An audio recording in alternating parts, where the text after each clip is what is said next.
Morning ma'am. तो आज आप लोगों को मैं वैदिक काल के बारे में बताऊंगी। इसके पहले आप लोगों ने ताम्रपाषाण काल के बारे में पढ़ा है। ताम्रपाषाण काल में लगभग जो भी इम्पोर्टेंट पॉइंट थे वो मैंने आप लोगों को बता दिए थे। उसमें एक दो पॉइंट्स जो रह गए थे वो मैंने बाद में देखा, तो मैं इसको थोड़ा सा आप लोगों को बता देती हूँ। उसमें पॉइंट एक था कि जो महाराष्ट्र का जारवेद संस्कृति था, वहाँ पे एक बस्ती था दैमाबाद। दैमाबाद की जो बस्ती है वहाँ से 4 चीजें तांबे की मिली है जो कि ठोस हैं और ये इम्पोर्टेंट एग्जाम में आता है। एक तो है रथ चलाता हुआ मनुष्य, और दूसरा है हाथी, और तीसरा है गैंडा, और एक और भी है भैंसा। यानी कि भैंसा, गैंडा और हाथी, सॉरी भैंसा नहीं है, सांड। हाथी है, गैंडा है और सांड है, और इसके अलावा रथ चलाता मनुष्य है।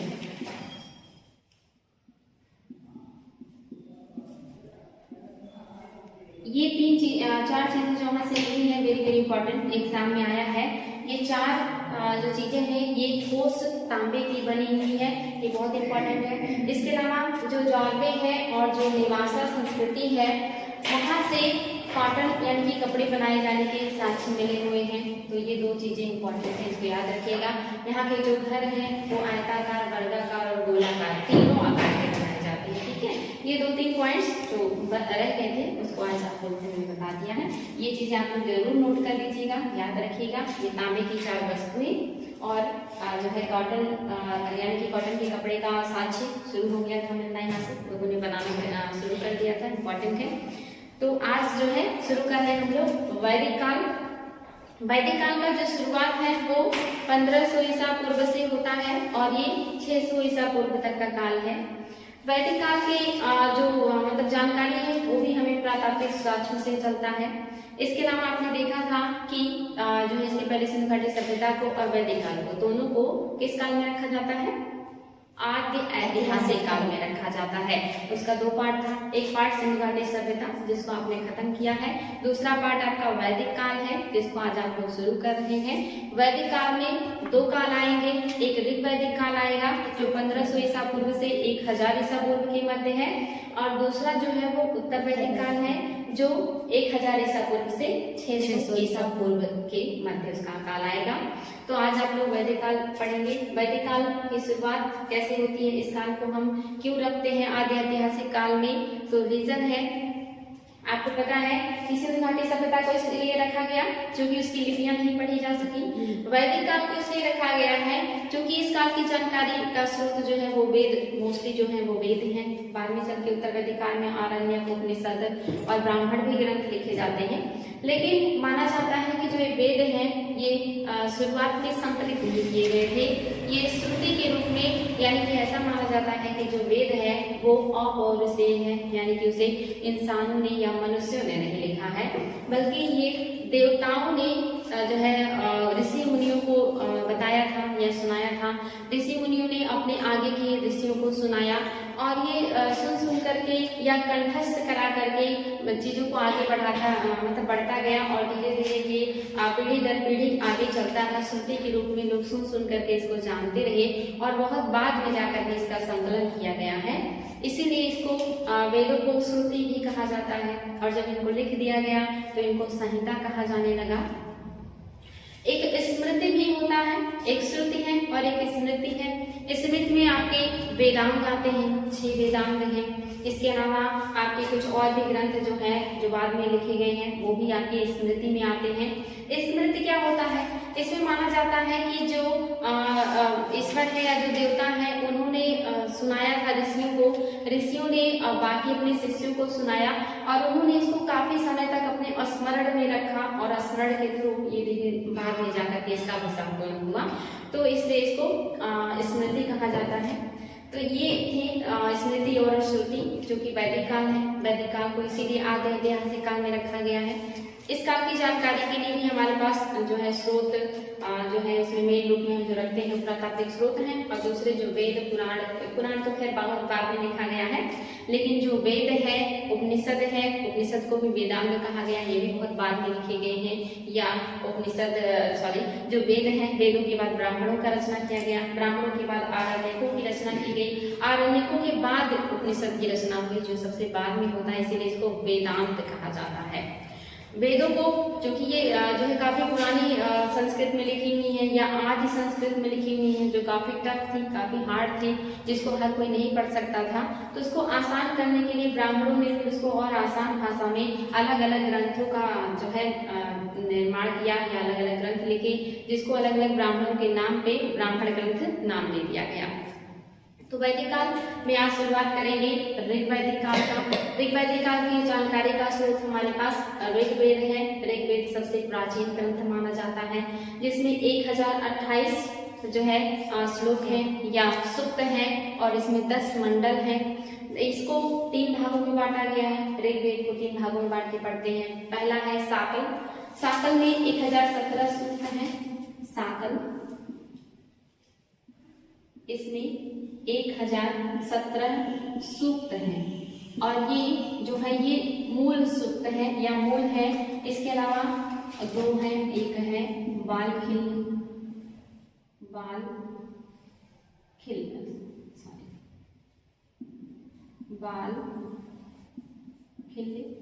इसमें जो है आपका 11 है, 11 सूक्त है। और जो तीसरा है वो है जो है साकल, बालखिल और पास्कल। इसमें आपका 56 सूक्त है, यानी कि जो मूल सूक्त है वो आपका 1017 है, बालखिल में 11 है, और जो पास्कल है इसमें आप देखेंगे 56 सूक्त जो है वो है। यानी कि टोटल आप जब इनको काउंट करेंगे तो 1000 इसमें जो है सूक्त आएंगे, 1028 सूक्त आएंगे। ये इम्पोर्टेंट है, जो अगर कभी पूछे कि ऋग्वेद के जो मूल सूक्त हैं वो कितने हैं, तो 1017 है।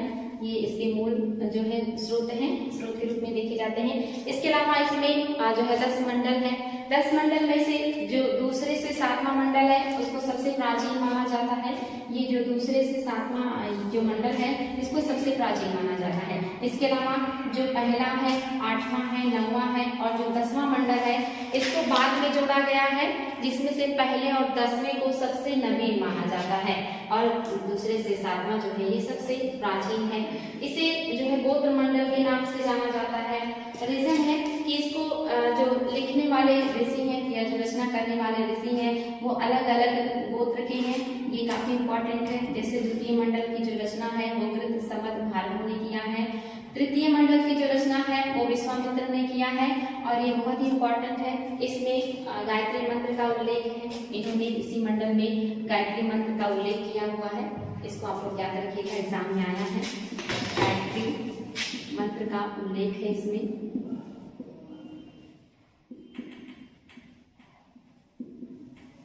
ये एग्जाम में पूछता है कि ऋग्वेद या कौन से वेद में गायत्री मंत्र का उल्लेख है, तो ऋग्वेद के कौन से मंडल में है, तो तृतीय मंडल में। किसने इसकी रचना की है, तो विश्वामित्र ने की है। ये बहुत इंपॉर्टेंट है।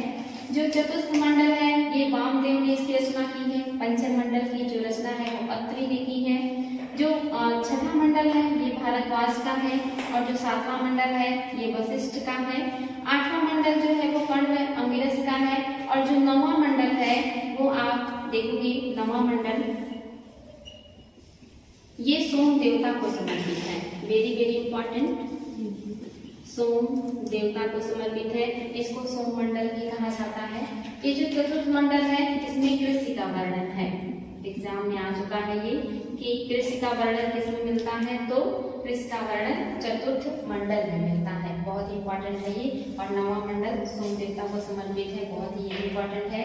इसके अलावा जो 10वां मंडल है उसमें जो है सबसे पहली बार जो वर्णन मिलता है शूद्र का, क्षत्रिय का, वैश्य का और ब्राह्मण का, यानी कि जो वर्ण व्यवस्था का वर्णन मिलता है, वर्णों की जो चर्चा की गई है वो 10वें मंडल में पुरुष सूक्त में किया गया है। वेरी वेरी इंपॉर्टेंट कि ऋग्वेद के कौन से मंडल में चारों वर्णों की चर्चा मिलती है, तो 10वें मंडल में मिलती है और उसमें पुरुष सूक्त में मिलता है ब्राह्मण, क्षत्रिय, वैश्य और शूद्र की चर्चा। इसके अलावा इसमें नदी सूक्त का भी वर्णन है। 10वें मंडल में ही नदी सूक्त है जिसमें नदियों का वर्णन है, जिसमें आप देखेंगे कि जो सरस्वती है इनको सबसे पवित्र नदी के रूप में माना गया है। इनको मातेत्मा, देवेत्मा का दर्जा दिया गया है। सबसे जो महत्वपूर्ण नदी है वो सिंधु नदी है, क्योंकि जो आर्यों का निवास है या जो आर्य है ये सबसे पहले सिंधु नदी से ही परिचित हुए थे। सबसे ज्यादा श्लोक जो है वो सिंधु नदी को समर्पित है। लेकिन अगर पवित्र पूछे कि सबसे ज्यादा पवित्र कौन सी नदी है तो आपकी सरस्वती नदी इंपॉर्टेंट है, क्योंकि एग्जाम में क्वेश्चन बनता है और बच्चे यहाँ कंफ्यूज हो जाते हैं। अगर ये पूछे कि सबसे ज्यादा महत्वपूर्ण आर्यों के लिए कौन सी नदी थी तो सिंधु नदी हो जाएगा। सबसे ज्यादा उसी को श्लोक जो है लिखे गए हैं। लेकिन सबसे ज्यादा पवित्र या आर्यों के लिए जो सबसे ज्यादा पवित्र नदी थी जिसको मातेत्मा और देवेत्मा कहा गया है वो आपका कौन सी नदी हो जाएगी? सरस्वती नदी हो जाएगी। यहाँ पे आप देखेंगे गंगा का जो उल्लेख है वो एक बार है और यमुना का 3 बार उल्लेख किया गया है। इसलिए माना जाता है कि जो आर्य थे उनके लिए जो गंगा है वो यमुना से कम इम्पोर्टेंस थी। रीजन भी है क्योंकि जो आर्य है वो माना जाता है कि मध्य एशिया से, उत्तरी ध्रुव से, उसके बारे में अलग अलग विद्वानों के अलग अलग मत हैं कि जैसे हमारे यहाँ जो तिलक है वो कहते हैं कि आर्य उत्तरी ध्रुव से आए थे। कुछ विद्वान कहते हैं कि नहीं, जो आर्य थे वो मध्य एशिया से आए थे। इस तरह के विचारधाराएं हैं। हमारे यहाँ के जो गंगानाथ झा हैं वो कहते हैं कि आर्य ब्रह्मर्ष देश के निवासी थे। लेकिन जो आर्यों का क्षेत्र बताया गया है निवास का वो अफगानिस्तान से लेकर के भारत में इसके मध्य में इनका निवास स्थान बताया गया है। तो सबसे ज्यादा जो परिचित नदी था उनके लिए वो जो है सिंधु नदी था।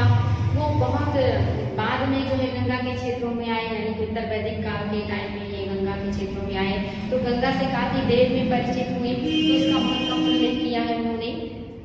गंगा से पहले यमुना बढ़ती है तो उन्होंने यमुना को थोड़ा सा ज्यादा महत्व दिया है। यमुना से पहले परिचित होने की वजह से उसके बारे में उन्होंने ज्यादा उल्लेख किया है। उसका 3 बार उल्लेख है। सरस्वती नदी और सिंधु नदी पास ही पड़ते हैं तो सरस्वती को इन्होंने सबसे ज्यादा महत्वपूर्ण माना है। सरस्वती नदी के किनारे भी माना जाता है कि ऋग्वेद के श्लोकों की जो है संकल्पना या उसको संकलित किया गया है। सिंधु नदी की सहायक नदियां हैं जिनको इम्पोर्टेंस दिया जाता है। और इन नदियों के किनारे जो है आप देखोगे कि नदियों में जो इनकी सहायक नदी है उसमें एक रावी है जिसको उस समय पारुश्री के नाम से जाना जाता था। उसके किनारे 10 राग युद्ध हुए थे जो कि बहुत ही इम्पोर्टेंट है। तो फिलहाल आर्यों के बारे में बात करेंगे। जो आर्य है वो अभी भी उनके बारे में आप देखते ही हैं, हमारे सिलेबस में यही है कि वो विदेशी हैं और उनके लिए अलग अलग विद्वान अलग अलग जगह का मतलब निवास स्थान बताते हैं। अभी तक जो सबसे ऑथेंटिक माना जाता था वो मध्य एशिया माना जाता था कि आर्य जो है वो मध्य एशिया के निवासी हैं। लेकिन हाल ही के शोधों में जो है पता चल रहा है कि जो आर्य है वो विदेशी नहीं थे बल्कि इंडियंस थे। गृह मंत्रालय के द्वारा इस चीज की घोषणा भी की गई कि जो आर्य हैं वो इंडियंस हैं। अभी आपके सिलेबस में तो नहीं आया है लेकिन आगे चल के आपका अगर सिलेबस चेंज होगा या चीजें इंक्लूड होंगी आपके सिलेबस में तो आप पढ़ेंगे कि जो आर्य थे वो विदेशी नहीं थे बल्कि इंडियंस थे। उनको विदेशी क्यों अभी तक हम पढ़ रहे हैं? क्योंकि आपको पता है कि जो हमारा इतिहास है वो अंग्रेजों के द्वारा लिखा गया है। उन्होंने ही इतिहास को लिखवाया है। तो उन्होंने इतिहास के साथ हमारे बहुत ज्यादा एक तरह से फेरबदल किया है या छेड़छाड़ किया है। उन्होंने कभी मतलब जो है वो कभी नहीं चाहते थे कि हमारा जो इतिहास है वो दुनिया के सामने एक समृद्ध रूप में आए। तो उन्होंने जानबूझ करके माना जाता है कि इस बात का यहाँ पे उल्लेख कराया कि जो आर्य हैं उन्होंने भारतीयों को गुलाम बनाया था या भारत पे आक्रमण किया था, यहाँ के लोगों पर शासन किया था और जो आर्य है वो विदेशी हैं। यानी कि वो ये दिखाना चाहते हैं कि भारत में जो भारतीय हैं ये शुरू से ही विदेशियों के द्वारा शासित हुए हैं। शुरू से ही विदेशियों ने इनके यहाँ के प्रशासन को, सारी चीजों को देखा है। ये मतलब इसके योग्य नहीं थे कि अपने प्रशासन को, अपनी चीजों को देख सके। तो इन्होंने गलत इतिहास लिखवाया है या ऐसी चीजें मतलब जो है चीजें साबित भी हो रही है कि ये सही नहीं है कि आर्य विदेशी थे। तो अगर ये साबित हो जाता है कि आर्य विदेशी नहीं थे तो फिर हमारा इतिहास काफी हद तक बदल जाएगा।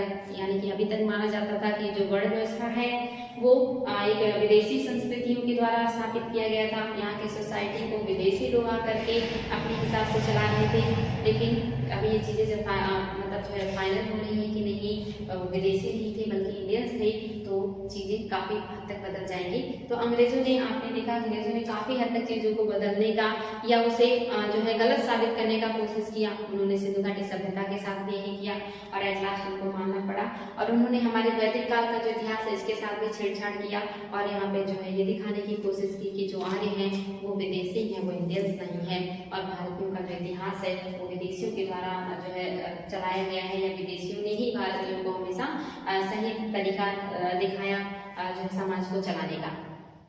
तो ये वैदिक काल का जो शुरुआत है, आपने इसको देखा, ये शुरू होता है 1500 ईसा पूर्व से, और जो शुरुआत है उसको मतलब ऋग्वैदिक काल के रूप में देखते हैं। ऋग्वेद का जो है 10 मंडल और 1028 सूक्त है, जिसको 3 भागों में बांटा गया है।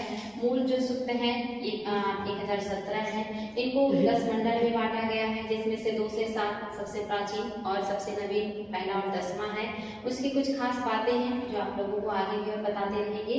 तो ये सारी चीजें इसके विस्तार की। आगे जो है इस काल की जानकारी के लिए मैंने आपको बताया कि पुरातात्विक साक्ष्यों को भी लिया जाता है, जिसमें से पुरातात्विक साक्ष्य के रूप में बोगास को या अभिलेख को लिया जाता है। ये मध्य एशिया का है, यानी कि एशिया माइनर से अभिलेख प्राप्त हुआ है। ये अभिलेख आप लोगों के लिए बहुत ही इंपॉर्टेंट है, क्योंकि यहाँ से एग्जाम में बहुत ज्यादा क्वेश्चन बनता है। तो एग्जाम में यहाँ से क्वेश्चन आता है बार बार कि मध्य एशिया में कौन सा अभिलेख पाया गया है जिसमें जो है भारतीय देवताओं का उल्लेख है। तो ये बोगास कोई अभिलेख है। ये अभिलेख इतना ज्यादा इंपॉर्टेंट क्यों है? क्योंकि यहाँ के 2 राजा थे, एक जो थे इस अभिलेख को मितंदी अभिलेख भी कहा जाता है। ये 1400 ईसा पूर्व का है। इसमें 2 राजाओं का उल्लेख है, हित्ती राजा सुब्बीलिम्मा और जो है मितंदी राजा मित्तिउआ। तो ये मितंदी और हित्ती राजा 2 राजा हैं मध्य एशिया के। ये आपस में अक्सर इनके मध्य युद्ध हुआ करता था, लेकिन बाद में ये लोग आपस में समझौता कर लेते हैं, और जब समझौता करते हैं तो यहाँ पे ये 4 देवताओं को साक्षी के रूप में मानते हैं। तो ये 4 देवता बहुत इंपॉर्टेंट हैं, इंद्र, मित्र, वरुण और नासत्य। ये 4 देवता हैं जिनको ये लोग जो है अपने साक्षी के रूप में मानते हैं कि आप हमारे साक्षी हैं कि हम जो है आपस में समझौता कर रहे हैं। तो इनको अपना साक्षी मान के जो है ये लोग समझौता करते हैं। फिर बार बार एग्जाम में पूछता है कि कौन सा जो है अभिलेख है जिसमें हमारे देवताओं का उल्लेख है, या फिर बोगास कोई अभिलेख में किन देवताओं का उल्लेख मिलता है। तो ये नाम बहुत ही इंपॉर्टेंट है, बार बार एग्जाम में पूछता है।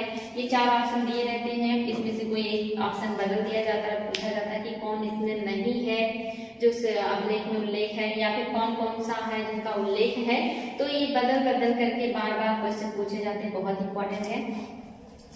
इसको इसलिए माना जाता है, ज्यादा इंपॉर्टेंस इसलिए दिया जाता है क्योंकि ये मध्य एशिया से मिला है और इन देवताओं का उल्लेख भारत में किया गया है ऋग्वेद में। तो इसलिए माना जाता है कि इन देवताओं का उल्लेख मध्य एशिया में किया गया। इसका मतलब जो आर्य थे वो मध्य एशिया के निवासी थे और ये इन देवताओं से वहां भी परिचित थे, यानी कि इन देवताओं को वहां भी मानते थे, वैल्यू करते थे। जैसे आज भी है, जब भी आप देखते हो कि अदालत में लोग जाते हैं तो गीता की कसम खाते हैं, यानी कि एक साक्षी के रूप में रखते हैं गीता को। तो वैसे इन्होंने एक साक्षी के रूप में इन 4 देवताओं को रख करके आपस में समझौता किया था। तो ये बोगास को अभिलेख आपके लिए बहुत ही इंपॉर्टेंट है। इसके अलावा आप देखोगे जो ऋग्वेद है इसकी रचना तो ऋग्वैदिक काल में होती है। इसके अलावा जो सामवेद है, यजुर्वेद है और अथर्ववेद है, इसकी रचना उत्तर वैदिक काल में मानी जाती है। इन सब में सबसे इम्पोर्टेंस ऋग्वेद को दिया जाता है क्योंकि इसमें देवताओं की स्तुतियों का उल्लेख है। जो आपका यजुर्वेद है इसमें यज्ञ से संबंधित विधि विधान का उल्लेख है। सामवेद जो है ये गायन से संबंधित है, माना जाता है कि जो 7 स्वरों का उद्भव है वो सामवेद से ही हुआ है। अथर्ववेद को उतना उच्च दर्जे का नहीं माना जाता है क्योंकि इसमें जादू, टोना, चिकित्सा, वशीकरण इन सारी चीजों का उल्लेख मिलता है। तो इसको बहुत ज्यादा जो है वैल्यू नहीं दिया जाता है, इसको उतनी उच्च कोटि का नहीं माना जाता है क्योंकि इसमें यज्ञों का उल्लेख नहीं मिला है। तो इन वेदों में से जो शुरुआत के 3 वेद हैं, यजुर्वेद, सामवेद और जो है आपका ऋग्वेद, इनको तीनों को माना जाता है कि ये वेद त्रयी है। इनको वेद त्रयी में नाम दिया जाता है, लेकिन जो आपका अथर्ववेद है उसको वेद त्रयी में नहीं रखा जाता है क्योंकि इसमें यज्ञों का विधि विधान का उल्लेख नहीं है। इसलिए उसको बार बार एग्जाम में पूछता है कि वेद त्रयी में कौन शामिल है। इसमें अलग अलग जो पुरोहित हैं इन वेदों का उल्लेख करते हैं जब भी यज्ञ होता है। तो जैसे आप देखोगे जो ऋग्वेद के पुरोहित हैं या ब्राह्मण हैं उनको कहा जाता है होता या होत्री। ऋग्वेद के जो ब्राह्मण हैं वो होता है, या कहीं कहीं आपको होत्र भी मिलेगा, होत्री। और जो यजुर्वेद के हैं वो अर्धवर्यु हैं, अर्धवर्यु। और जो सामवेद के हैं उद्गाता हैं, उद्गाता। और इसके अलावा जो आपका अथर्ववेद है उसके जो है वो ब्रह्मा है, ब्रह्मा। ये चार जो है पुरोहित हैं जो अलग अलग वेदों के से संबंधित हैं, ये बहुत इंपॉर्टेंट है। अब आपको हम क्षेत्र विस्तार बता देते हैं कि जो ये आर्य आए थे तो ये सबसे पहले आते हैं तो सिंधु नदी के आसपास इनका निवास स्थान है। इन नदियों का उल्लेख मिलता है, इन नदियों के आसपास ही इनका निवास माना जाता है। इसके अलावा ये सरस्वती नदी को सबसे ज्यादा पवित्र मानते हैं, जो आप जानते हैं कि हरियाणा और राजस्थान में इसका प्रवाह है, उसको घग्गर नदी के नाम से भी जाना जाता है। इसके अलावा उत्तर वैदिक काल में इन क्षेत्रों से आर्य जो है आगे बढ़ते बढ़ते उत्तर वैदिक काल में गंगा यमुना के द्वार में विस्तार हो जाता है और ये गंडक नदी तक का इनका विस्तार माना जाता है। ऋग्वैदिक काल में इनका जो निवास है यहीं पे माना जाता है। ऐसा भी माना जाता है कि जो आर्य हैं वो कई कबीलों के रूप में भारत में आए थे और उसमें जो सबसे शक्तिशाली कबीला था वो भरत था। जो आर्य है उसमें सबसे जो शक्तिशाली है वो भरत कबीला है और भरत कबीले और यहाँ के जो है कुछ 5 स्थानीय कबीलों और 5 आर्य कबीलों के मध्य युद्ध भी हुआ था। ये जो रावी नदी है इसी के किनारे हुआ था। इन नदियों का उस समय अलग अलग नाम था। जैसे वैदिक काल में आप देखोगे सिंधु का तो सिंधु है, लेकिन सतलज को सतुद्री कहा जाता था, सतुद्री। और रावी को उस समय पारुश्री कहा जाता था, पारुश्री। चेनाब को उस समय अस्किनी कहा जाता था, अस्किनी। और झेलम को वितस्ता कहा जाता था, वितस्ता। और जो आपका व्यास है इसको विपाशा कहा जाता था, विपाशा।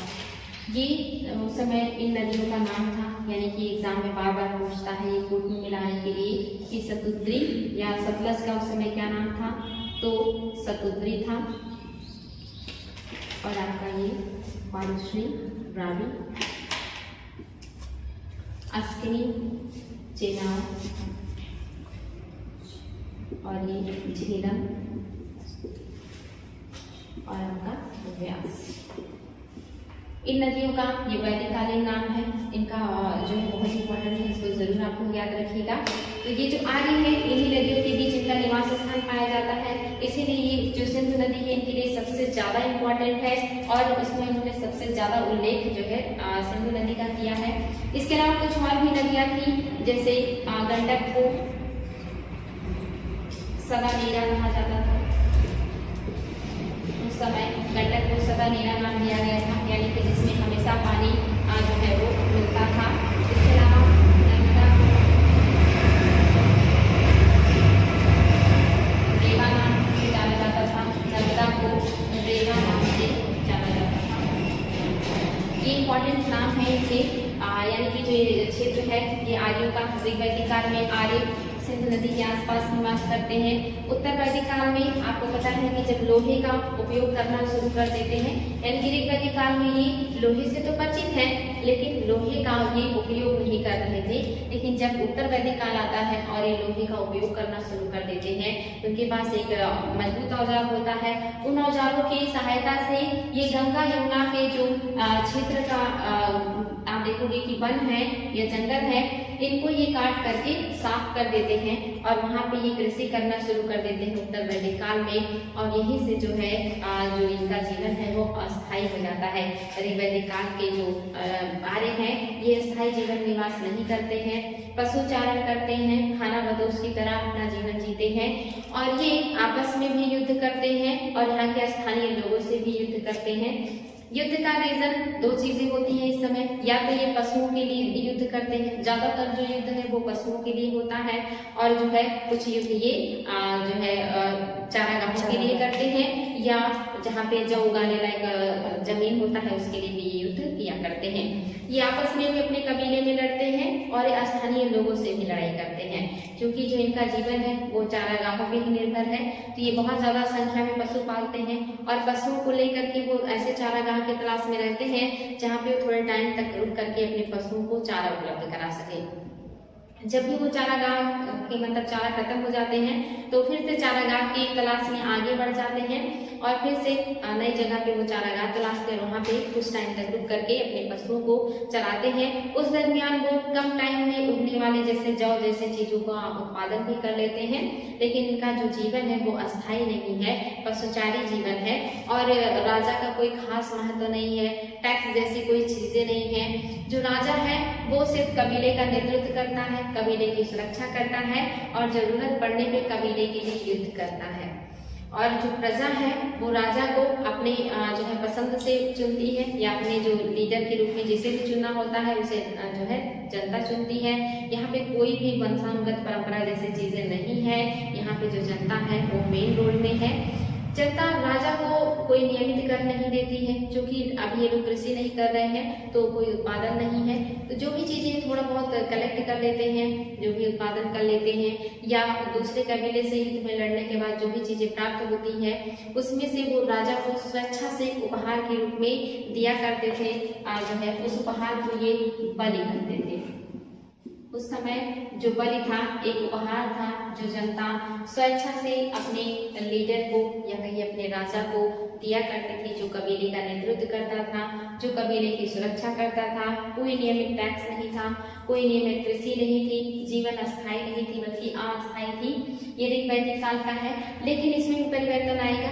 उत्तर वैदिक काल में जो राजा है वो क्षेत्र विस्तार में जो है ध्यान देने लगेगा, कृषि कार्य शुरू हो जाएगा, अस्थायी जीवन शुरू हो जाएगा और ये जो बलि है ये फिर एक कर के रूप में आ जाएगा, यानी कि जो स्वेच्छा से दिया जा रहा है उपहार के रूप में ये एक नियमित कर के रूप में जनता के ऊपर जो है एक तरीके से लागू कर दिया जाएगा कि अब आप लोगों को नियमित कर लेना है और वो बलि हो जाएगा उत्तर वैदिक काल में। तो वेरी वेरी इंपॉर्टेंट, ऋग वैदिक काल में अगर एग्जाम में क्वेश्चन आता है तो ये स्वैच्छिक रूप से दिया गया उपहार है, लेकिन उत्तर वैदिक काल में अगर ये क्वेश्चन आता है तो ये आपका क्या हो जाएगा, कर हो जाएगा।